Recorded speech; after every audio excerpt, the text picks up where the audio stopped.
I watched The Accountant too. I have seen that. I forgot to mention it here.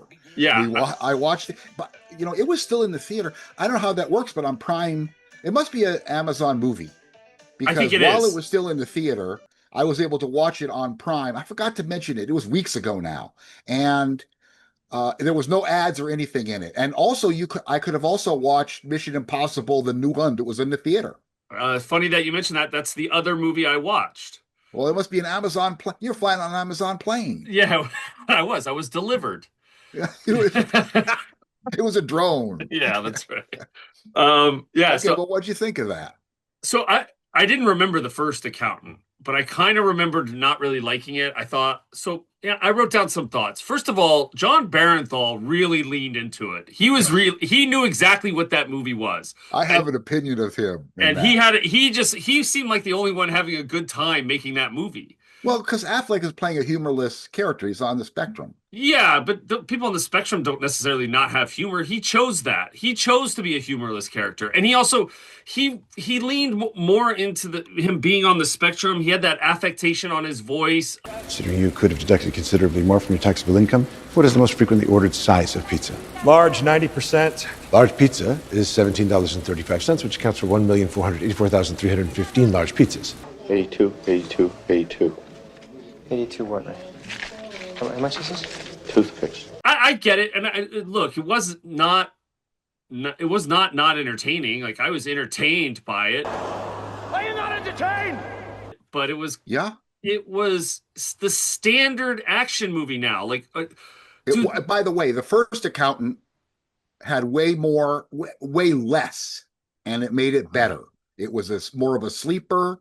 You know, it didn't. This one was more of your by the numbers modern yes, action flick. agreed. And then the only bad guys that can exist anymore are either AI, which was Mission Impossible, or child sex traffickers, which is Accountant 2. Those are the only bad guys we're allowed to have anymore.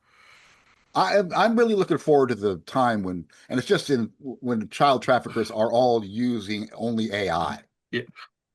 That's Yeah. that's how, that's Yeah. going to make movies easier.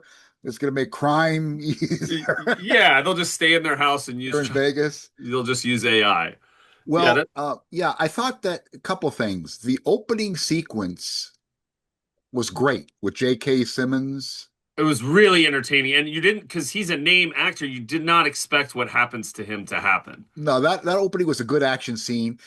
They have a subplot about the girl who's become a killing machine. And I like that story, but it was very not only unnecessary in the film, but it cluttered the movie up. I agree. But I did like the other subplot of the house with the special kids that found her. Oh yeah, I like that too. That was cool. Yeah, You that can was watch cool. a whole movie of those kids. Exactly, or a series. I Yeah. I thought that too. But About Jon Bernthal though, I when I saw the trailers, I was going to complain about it because Bernthal, who is a very good actor, capable of very nuanced characters, has been really leaning into just doing a lot of action, violent heroes or violent characters, and I'm getting tired of it. The difference in this movie was that what I liked about it was, and it took me way by surprise. He's the best one in the movie. Is that he might not be on the spectrum, but he's also incredibly neurotic and has mental illness. they both do. You're right. They Yeah. both do, but they're different. Yeah. And so his character, he was this brutal killer. He killed a whole house full of people at one point, but he he still had this. He's still unsure of everything he does. He's rehearsing talking to the pet lady on the phone Yeah, that because he was doesn't know how to great. deal with people. So yeah, he it was way more of an interesting character than I expected, and I have to hand it to him for that. Yeah, he was great. In fact, his whole character introduction was great, where he was talking to the girl who they kind of alluded was a prostitute, and the girl's terrified of him. And she was great at showing she was terrified, but doesn't say she's terrified until the very end of their conversation. And then she starts talking about the Wizard of Oz. What's your favorite movie? Which was cool. It was. That was cool. Yeah, Um, that was. It was. but the movie to me was pretty mediocre. I don't think I would want to watch it again. And it did not make me want to go back and watch the first one, which is kind of what I thought, but I kind of still have the same thoughts about the first one. Well, I liked the first one more. It was a lot less of a bombastic, but this was still a nice little time waster. No, I wouldn't want to watch it again. I got what I wanted. Zander and Jeff with the microphone in hand, talking silver screen stories all across the land. 'Cause we're the dudes on cinema.